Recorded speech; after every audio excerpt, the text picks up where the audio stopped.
வணக்கம் நண்பர்களே. கார்த்தி ரேவதி சீரியல் செம்ம பரபரப்பாக போயிட்டு இருக்குன்னே சொல்லலாங்க. பரபரப்பான கட்டத்தில் அதிரடி திருப்பங்கனங்க பார்த்தோன்னா நம்ம ரேவதி மறுபடியும் கம்பெனியில் வேலை செய்கிறாங்க.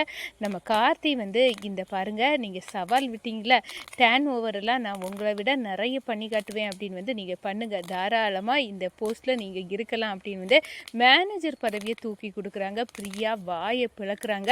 ஒரு கட்டத்தில் பார்த்தோன்னா நம்ம ரேவதி கம்பெனியை நல்லபடியாக கொண்டு வரணும் அப்படின்னு அந்த இடத்துல மோட்டிவில் வேலையிலே செய்கிறாங்க. ஆனால் நம்ம சாமுண்டேஸ்வரிக்கு தெரிய வருது இது அந்த கார்த்தியோட கம்பெனி தான் அப்படின்னு தெரிஞ்சு வேலைக்கு போகக்கூடாது ரேவதி, நீ போகண்டா அப்படின்னு தடுக்கிறாங்க. அம்மா நான் நீங்கள் தான் வேலைக்கு போ அப்படின்னு என்னை கட்டாயப்படுத்துனீங்க, இப்போ எப்படி தடுப்பீங்க, நான் இது போக தான் செய்வேம்மா அப்படின்னு அந்த இடத்துல இப்போ தான் இந்த கம்பெனி எனக்கு பிடிக்க ஆரம்பிச்சிருக்கு, நான் வேலையில் அவ்வளோ ஈடுபாடாக செய்ய நான் கண்டிப்பாக போவேன் அப்படின்னு அந்த இடத்துல வேலைக்கு போகிறாங்க. நம்ம கார்த்தியோட நெருங்கி பழக ஆரம்பிச்சிட்டாங்க நம்ம ரேவதி.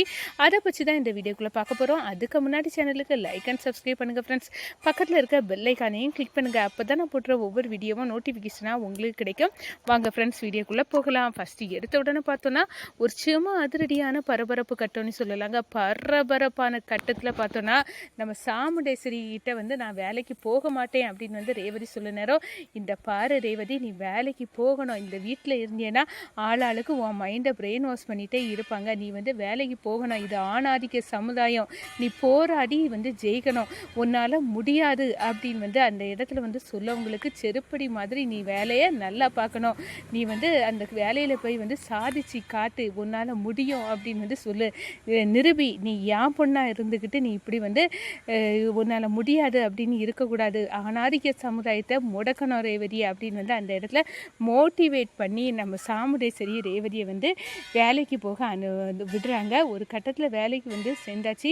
அப்போ தான் நம்ம கார்த்தி அவங்க டேபிளுக்கு வர சொல்கிறாங்க. என்ன அன்னைக்கு சவாலெல்லாம் விட்டு காட்டிங்க, இந்த நான் உங்களோட டேன் ஓவரெல்லாம் பண்ணி காட்டேன் அப்படின்னு நீங்கள் வேலையில் திரும்ப வந்தது சந்தோஷம், ஆனால் மறுபடியும் நான் சொல்லுறேன், அந்த லெட்டரை நான் எழுதி வைக்கல, போக போக உங்களுக்கே புரியும், நானும் அது லெட்டரை யார் எழுதி வச்சாங்களோ அவங்கள தான் வலை வீசி தேடிட்டு இருக்கேன் அப்படின்னு நம்ம கார்த்தி சொல்லுறாங்க.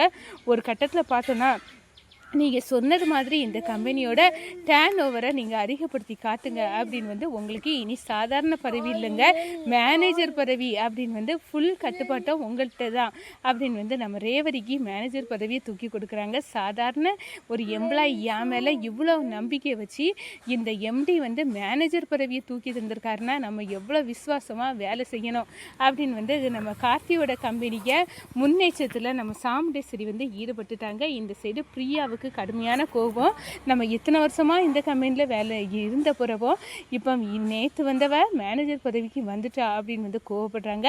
இந்த சைடு நம்ம சாமுண்டேஸ்வரி ஒரு கட்டத்தில் விஷயத்தை தெரிஞ்சுக்கிட்டாங்க. உண்மையாட்டே அந்த கம்பெனி எம்டி அந்த டிரைவர் பையன் கார்த்தி தான் என்ன முட்டாளாக்கியிருக்கான் அப்படின்னு கோவப்பட்டு நம்ம ரேவதி கிட்ட வேலைக்கு போகக்கூடாது அப்படின்னு கட்டளை போடுறாங்க.